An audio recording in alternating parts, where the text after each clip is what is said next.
Who is your character? What do they want? What are their obstacles to getting what they want? How will they try to overcome those obstacles? And what happens if they fail, or what tough choice are they going to have to make?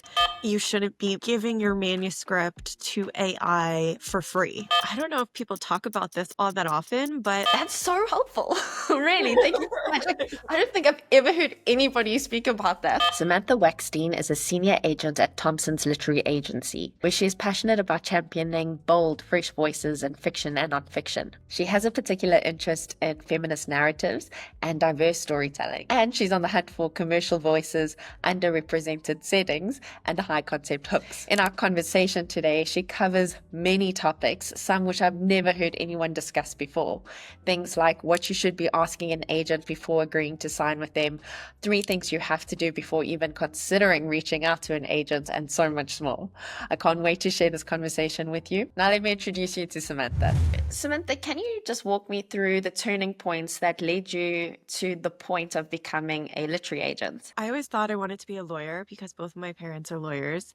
But I used to tell people that I just wanted to read books secretly. While I was in college, I got an internship at a small academic publisher and a literary agency just to test it out. And I fell in love. And then afterwards, I had another internship at Writer's House and I worked for the founder, Al Zuckerman. And I got to see just like how exciting agenting was, how it combined those lawyerly skills like contract negotiation and client management with reading and getting to explore my passions and the flexibility of getting to work on whatever excites you. And so, yeah, I wanted to do that. And I never wanted to do anything else in publishing. Once I was at an agency, I really wanted to be an agent. So I'm sure at this point you have had many query letters and probably read thousands upon thousands of submissions.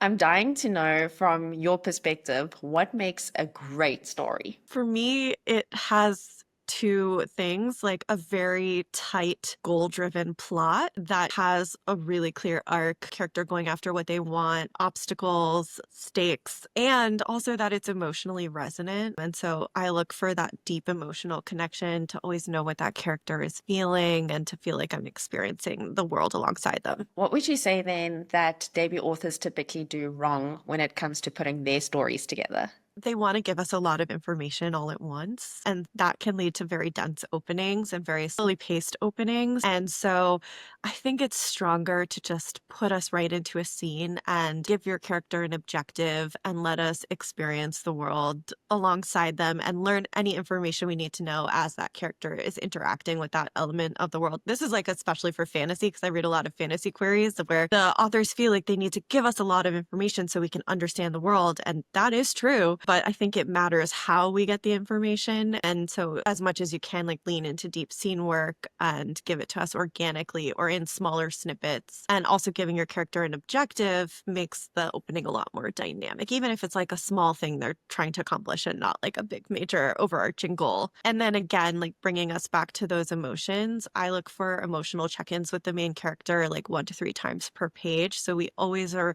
knowing what they're thinking and feeling. I like to see those through physical sensations, like their heart pounding or their stomach turning over. That really brings the story alive for me. I think it's important that we understand your character right from the outset, what they're trying to accomplish, how they react to things. And that also helps us with context. Like if we know what they're feeling in reaction to something, then we have the context to understand how we should feel about it, how we should interpret it. Yeah, that's so interesting. I especially resonate with what you said and people showing you how the character feels, because it's so easy to just use that first person and just write exactly how that character is feeling.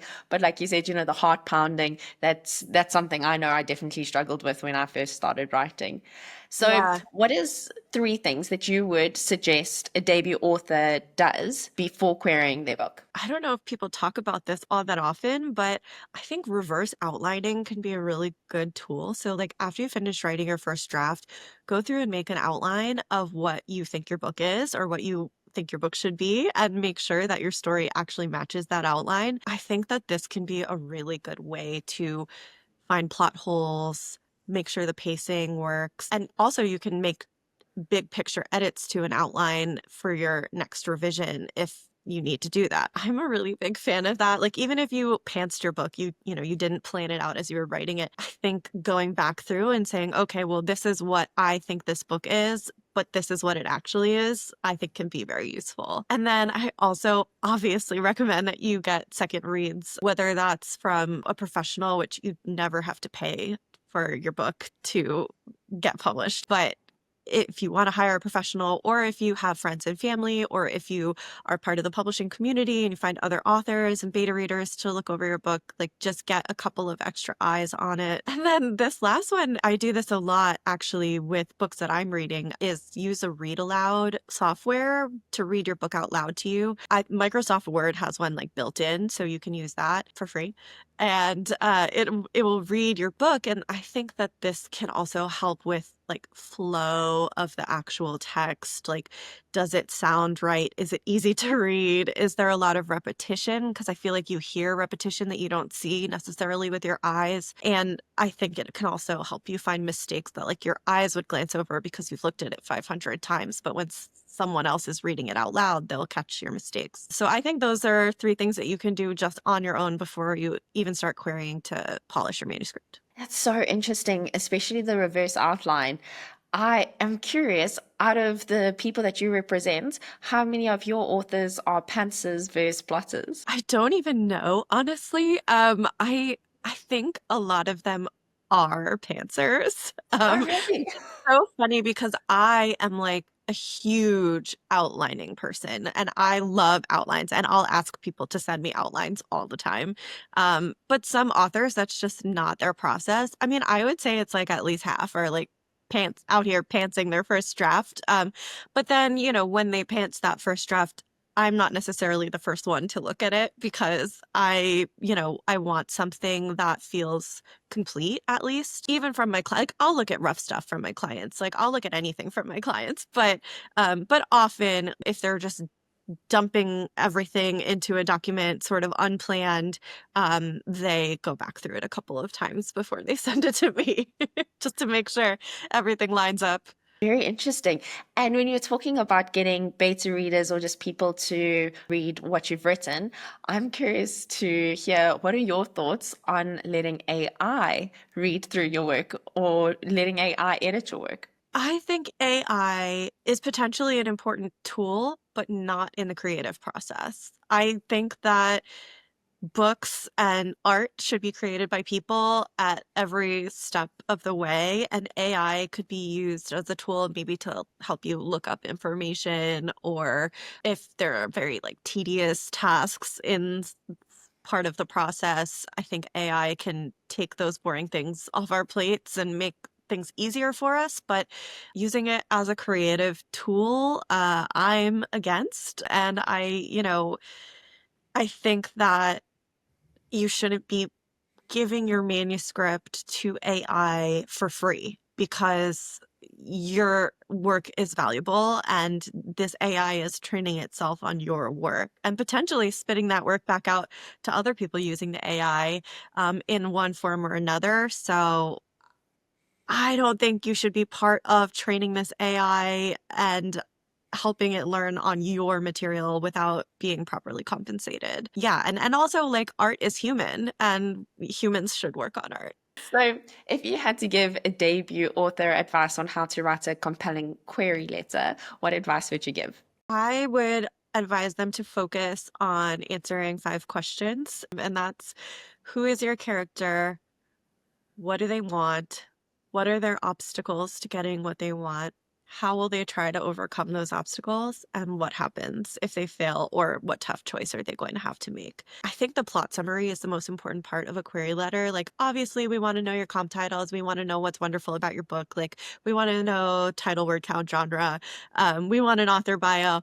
But at the end of the day, all that stuff is so secondary to, what is this book about? I think answering those questions in your letter and essentially in that order is going to be really helpful in creating a really compelling letter. And if you can't answer those questions, then maybe you should go back to your manuscript and figure out why you can't. Just so you know, I have a query letter template, a free query letter template on my freelance editing website, Samantha Wekstein editorial.square.site. Everyone can be free to use it, and it has those questions in it and a lot more, basically like prompts you to fill it in. And I just want to clarify that I follow the AALA canon of ethics. So if you hire me to edit your book, I can't be your agent. Like, it's completely separate from my work as an agent. I will not cross that line. But yes, in my very limited free time, nights and weekends, I will edit query letters and manuscripts. I do developmental edits. I do like pitch packages and all that stuff. So yeah. What? That's amazing. Out of curiosity, what is your favorite type of book to edit? I know you said you read a lot of fantasy, but is that your favorite genre? I think that that's where my heart lies. I think my absolute favorite is probably like YA romantasy. Like, I like deeply romantic second world fantasy, adult and YA, but like YA is my sweet spot. That's probably my favorite to read, favorite to work on. I also lately have been really enjoying editing rom-coms. I have a client who just wrote, I don't want to give anything away about this, but she just wrote a really cute forced proximity Oh, rom-com my set favorite. in like yeah, I know, it's so fun. It's not in like a little explored subculture. I was just editing it this past week and just like giggling and kicking my feet like the whole time. It was just like such a brain break. Like, even though I'm doing my job, a lot of times like I have to be really critical and like get down to the nitty-gritty and like it still work for me. Like, I can't enjoy a book the way that I would normally reading for pleasure because I'm being very analytical about it. But it was sometimes I'm reading something and I'm like, I can't believe this is my job. Like, I get to read this for work, and like it's just I would read this for fun. It's so fun. And like I did have a long editorial letter for that one too. Like I literally can't look at something without editing it. Well, on the rom-coms, just a quick question. So I'm so curious when it comes to the dialogue. I've just started a book club, virtual book club, and this month we're reading three rom-coms. One of the books, the banter was incredible. Like, I was just, oh my gosh, like, yes, this is amazing, laughing. Like, it was so great. Another of the books, there was great conversation between the two characters. However, I just felt like maybe the author was trying too hard and it didn't feel as natural and witty as perhaps one of the other books. So I'm just curious from your perspective as an agent as well as a developmental editor, do you feel like dialogue is just something that inherently comes from the author, or do you think this is something that, you can help with as an editor? I think it's a mix. Like, when I do these developmental edits, I'm typically looking at like big picture notes, as opposed to like the dialogue. Like, I would give a note like the dialogue could be punchier. Maybe you should come up with a few more one-liners or quippy responses. But I do think that there's sort of like a natural funniness to certain authors in the way they talk. I just reread The People We Meet on Vacation by Emily Henry, and I just feel like Emily Henry, like, her dialogue is so pithy and like quippy, and her main characters are always so funny, and they say things that I would not think to say in But that you response. want Like, to say, you're like, oh, put me in that situation so I can or use like, that line. I Totally know happened to me before. they're surprising and funny. Mm.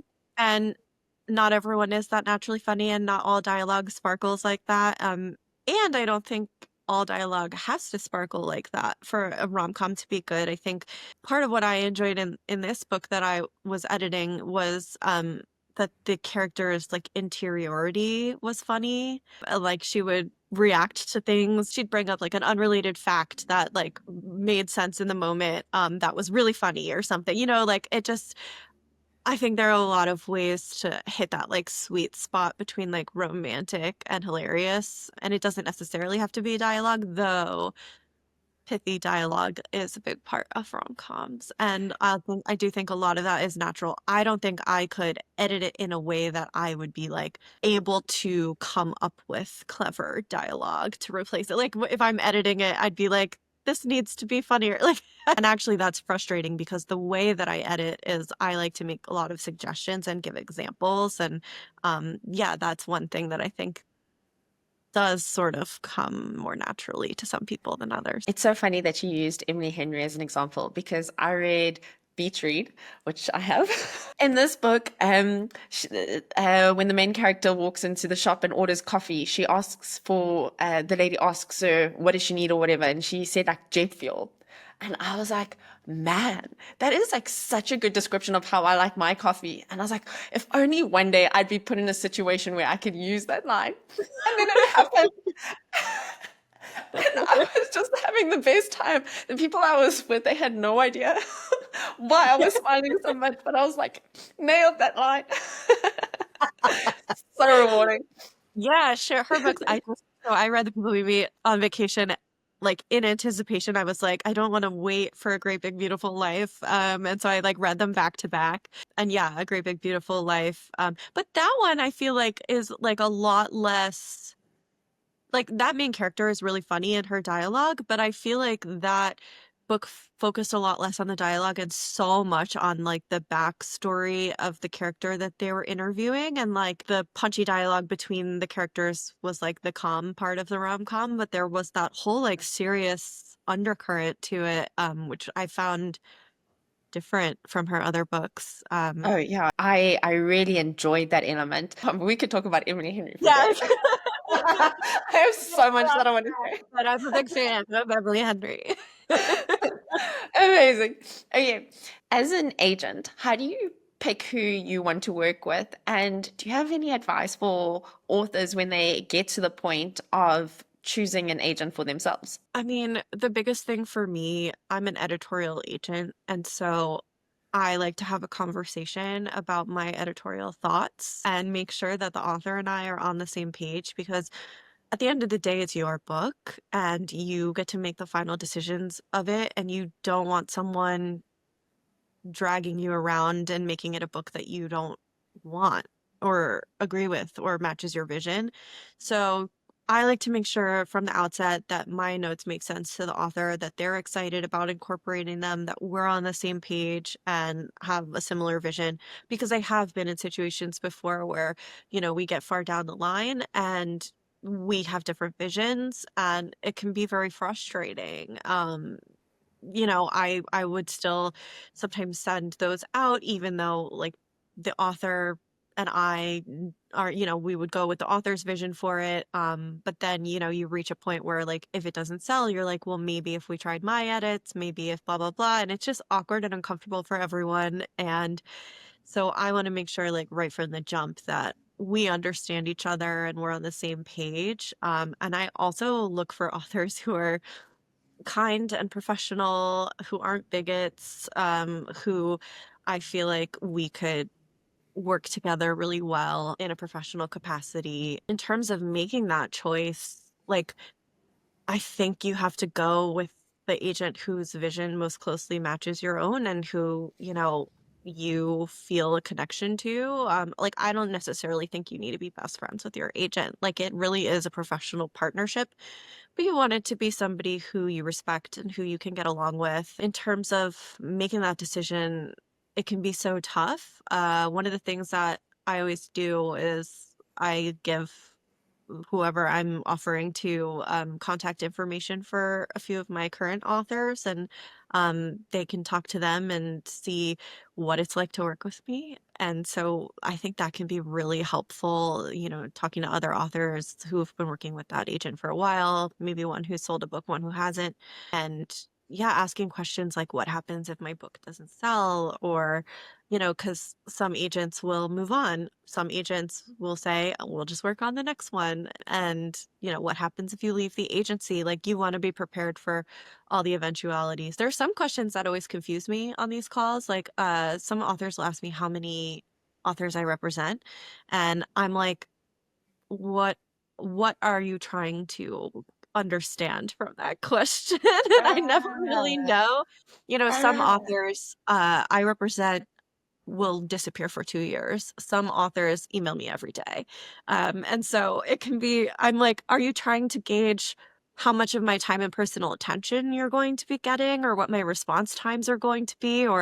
And those are really valid questions to ask. But agents are nervous too. And so I'm always like, I come away from those calls and I'm like, I wonder what this author really wanted to know from me. And so, yeah, I think just be very straightforward about like what you're trying to find out from the agent, and take your time making your decision. Don't rush it. Any agent who is good will give you the time you need to make like a major decision. That's very interesting, especially the point about contacting authors who work with that agent, because I'm sure there would just be a shorthand in terms of like questions. But is there anything like you would encourage a debut author to maybe ask an agent? If you like, if you jump on a call with an agent, maybe ask these two questions. I would probably ask what their communication styles and timeline are like how they like to deliver notes and in what time frame, and how much of the process they're going to be transparent about. I mean, this is like a million questions now, but like, are they going to show you submission lists, and are they going to get your opinion on the pitch letter? And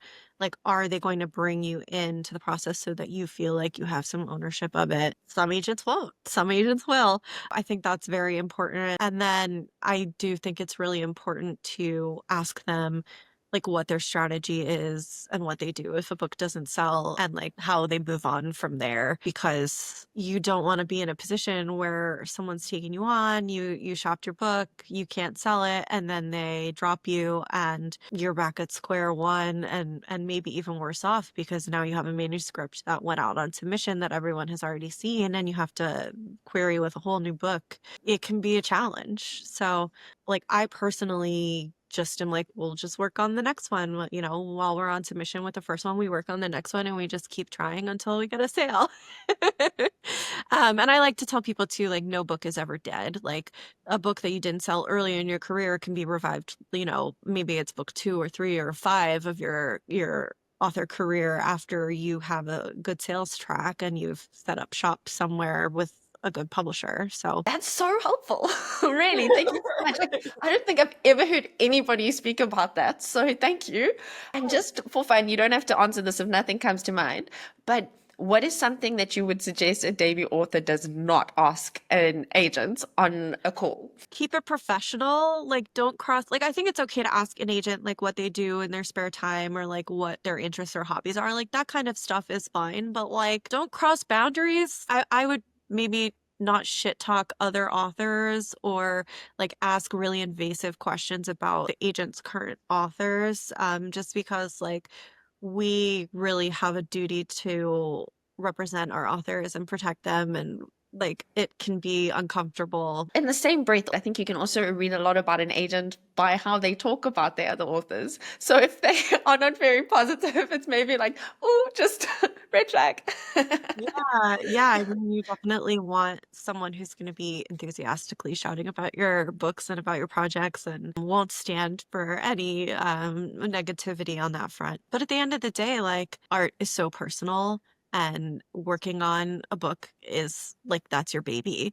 And it can be hard to bring it into this professional space. And a lot of people, I think, struggle then putting up that professional boundary. But when you're talking to an agent, like, that is not your bestie, your mom, your therapist. Like, that is someone you want to have a partnership with. So just keep it all above board and make sure that you're being respectful. Now, continuing on from that, do you have any advice for authors on how to market their books? Marketing is so hard, and it can often be the domain of the publisher, but obviously we've seen data that says the more involved an author is, the better. You know, you're your brand. The first thing I would recommend is just getting a website.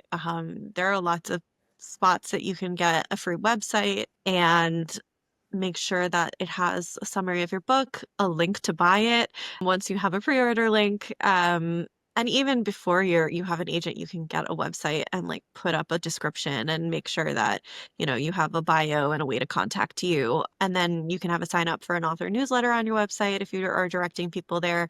You could do monthly newsletters. I think starting really locally can be nice. Like, if you talk to a local bookshop to set up a book launch and invite all your friends and family, and that can help spread by word of mouth in your community. Be a good literary citizen. Talk to other authors and help promote their books and they'll help promote your books. And instead of seeing them as like competitors in your genre, see each other as ways to cross promote and work together and maybe do events together, go on Instagram Live or TikTok Live, whatever, together to discuss each other's projects and recommend them. The more you recommend other people's books, the more friends you're going to make in the community, and word of mouth is still one of the best ways to sell books. So, You'll write a um, great book. yeah. Noted. Yeah. So I heard you mention website. That's interesting for me because I feel like I'm one of the last dinosaurs who would look on the internet for someone's website. Do you feel like having an Instagram page or a TikTok page is as important these days as having a website? Or do you feel like they all serve different purposes? I think they all serve different purposes. I think having a website is the most important. Obviously, social media can be a great tool in marketing a book, and you might be able to reach an audience you wouldn't otherwise, whereas a website is typically for people who are Googling you or searching you out specifically. But I think in terms of like opportunities that come your way, people who are interested in you are going to look for your website. So it's very important that you have one. You have a way to contact you or your agent. You have a bio, you have links to buy your book and descriptions of your book, and that it's all just easy to navigate. And even on like Instagram or Twitter or TikTok or Blue Sky, I think just post about your book every little bit, post about your hobbies, post about other books that you've read that you loved. People who are interested in the same things that you're interested in will naturally find you, and you'll begin to build this community that you can tap into to help market your book. But it's hard. It's so hard. It's like a whole second job outside of being outside of writing the book and editing the book. It's like a whole other thing that takes up so much time and energy and can often feel like you're shouting into the void, and I get it. Okay. Thanks for getting it. Yeah. So, final question. I am literally at the edge of my seat because it's very clear that we have similar taste in books. So, if you had to recommend 3 books that have made you smile or that have moved you recently, which 3 would you recommend and why? So I've been on a rereading kick lately. As I said with the Emily Henry, I reread The People We Meet on Vacation ahead of A Great Big Beautiful Life. It's just so much fun. I love Best Friends Turn to Lovers. It's really smart. There's such great tension. I also recently reread The Chronicles of Lumitere by Melina Marchetta, which the first book is Finnegan of the Rock. And I feel like this is like a fantasy series that nobody ever talks about, but it's probably like top 3 favorite of all time for me. And it's so, so, so good. The author has only really written like contemporary realistic fiction outside of this one fantasy series. And I'm just like, when is she going to write another one? I want her to so badly. But basically, like, the first book is like a classic fantasy, like classic epic fantasy. It's a lot of fun. But the next 2 books, which are set like a few years later, the different main character are just, they're so smart and they're so emotionally resonant and just like, please go read them if you like fantasy. Like they're Okay. so, so good. So, It's but like, would you recommend I have to read the first one first, or can I get yeah, straight into the second one? no, you have to read the first. You have to read all of them. And the Okay. first one is really good and you will enjoy it. But Okay. please know that the series only gets better. Like the first one is like a straightforward, like really fun epic fantasy. And then it gets smarter and sadder and better, and I don't know, it's just so well written and so good. Those characters are like beloved to me, like they're very special. So yeah, I really enjoyed that reread, obviously. Highly recommend. And then I just read a couple months ago Long Live Evil by Sarah Reese Brennan. It's like a fantasy book where the main character goes into the world of her favorite fantasy story, and she sort of, there are no stakes for her, so she decides she's like gonna be evil. Long live evil. And so it's like really fun, sort of like parodying this genre, but at the same time, there's like this super serious undercurrent because the main character is terminally ill and the author had cancer when she was inspired to write this. And so she like was like, you know, what if a sick person could go into the world of their favorite story and like live out their fantasies. And the ending had me absolutely gobsmacked. I was really surprised, which is hard to do. And Sarah Rees Brennan is the author of In Other Lands, which is one of my I'm like totally cheating by like bringing in so many books, but In Other Lands, which is like also like a top 3 favorite of all time. I mean, it's like the queer magic school book of my dreams, like one of the best books ever, ever, ever. So I'm a big fan of Sarah Rees Brennan. Okay, well, thank you.